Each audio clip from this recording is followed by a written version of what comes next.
just going to give you a little outline of this session. So we're going to start off by chanting a mantra, and we're going to go with the mantra of Amitabha, who's one of the archetypal Buddhas in the mandala of the five Buddhas. He's the Buddha of the West, but also very much the Buddha of meditation and of compassion. And he transforms craving into, in a way, following our heart for what is most meaningful, in a way. So rather than renunciation, we're going for things that really inspire us, amongst other things. So we'll just do his mantra in a very plain way. We've been talking a lot about mantra in our team, expressing our preferences and dislikes around certain ways of doing mantras or certain mantras. I really like doing the sort of very plain chant on one note, kind of quite, but we will also be doing some more melodic ones in a little bit later. So we're going to start off with that just for a short while, and then we're going to go into groups. So the groups will be in for about 25 minutes, and it's kind of an open space. I'll say a little bit more about them just before we go into them. And then when we come out of the groups, there'll be time for Q&A. Some questions, answers, a little bit of discussion, anything that's come up through the retreat, being inspired by the session that Maitri Pushpa led this morning, or through your discussions, or just your practice in general. And then after that, we're going to end with a ritual, which is basically dedicated to the Buddha and connecting with our potential, our aspirations to be and develop the qualities of the Buddha, if we, and there'll be some readings, there'll be some mantra chanting in that. It'll be in English and call and response, and you can join in or not join in as you feel, and that's the basic plan for this session. So the mantra, groups, Q&A, and then ritual.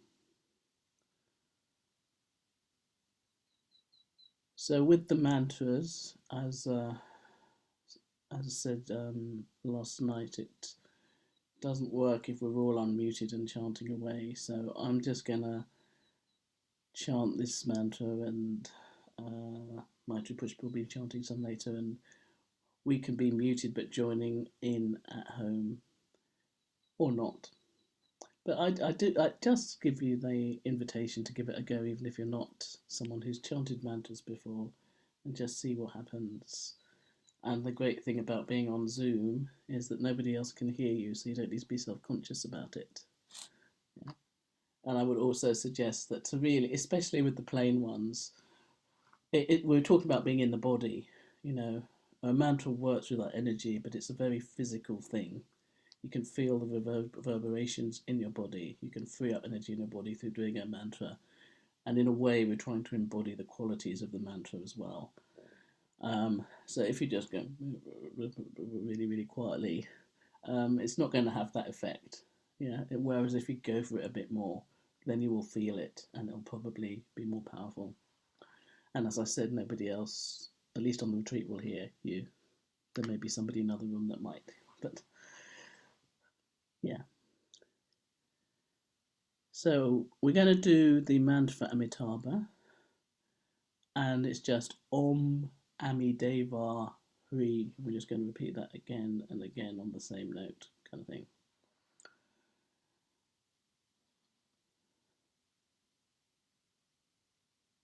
And when we're doing that, we're connecting with those qualities of compassion that he embodies.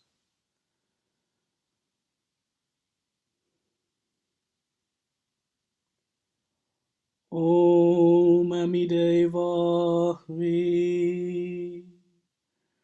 Om Amideva Hri.